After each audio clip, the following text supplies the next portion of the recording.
My air brake test.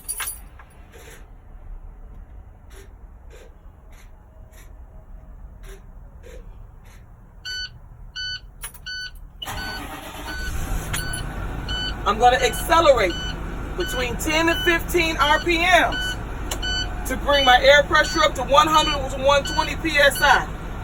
I'm going to do that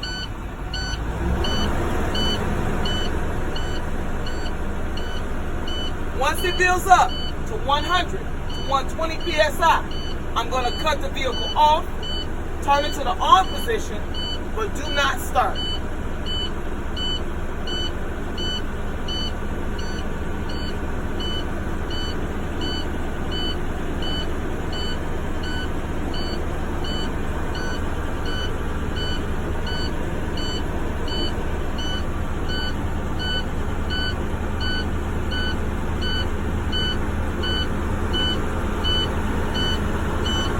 These are the air tank gauges, primary and secondary.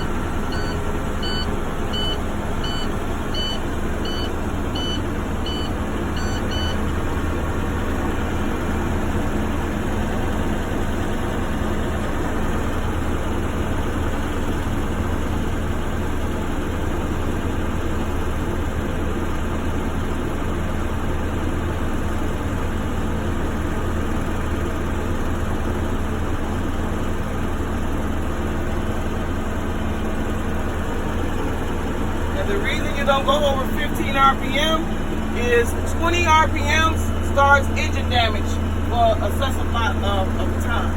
So make sure you stay between 10 and 15 and don't go too far over past 15.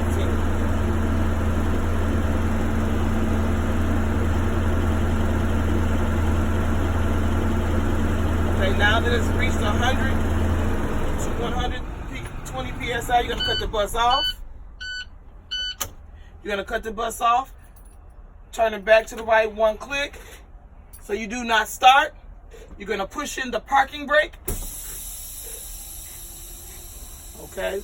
Once it stops that initial hissing sound, you're going to say, with my foot off the service brake, I should not lose no more than 2 PSI of pressure per minute.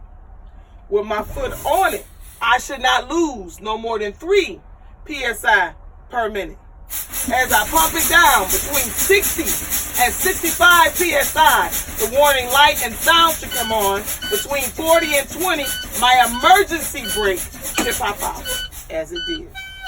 Now I'm going to test my emergency brake. Turn the bus on, shift it to the lowest gear. I'm going to elevate it between 10 and 15 RPMs. As you see, my emergency brake is holding.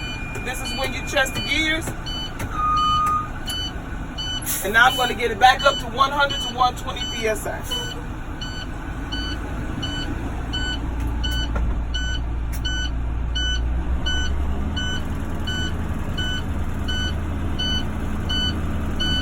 Once I get it back up to 100 to 120 PSI, I'm going to test the parking brake. I'm going to test it by shifting it in the lowest gear, accelerating it to 10 to 15 RPMs, and make sure the bus won't move.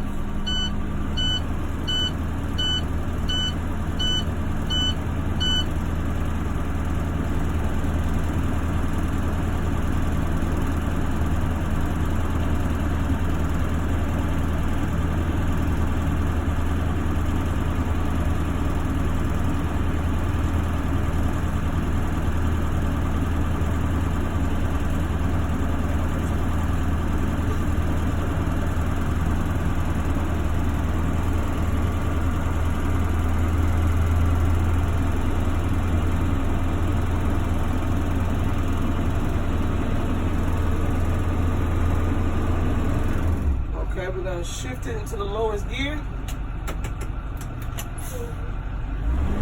As you see, it did not move. I'm going to put it in drive. Now, I'm going to move the bus 10 to 15 feet at no more than 5 miles an hour. When I apply my service brake, it should not move to the left or to the right.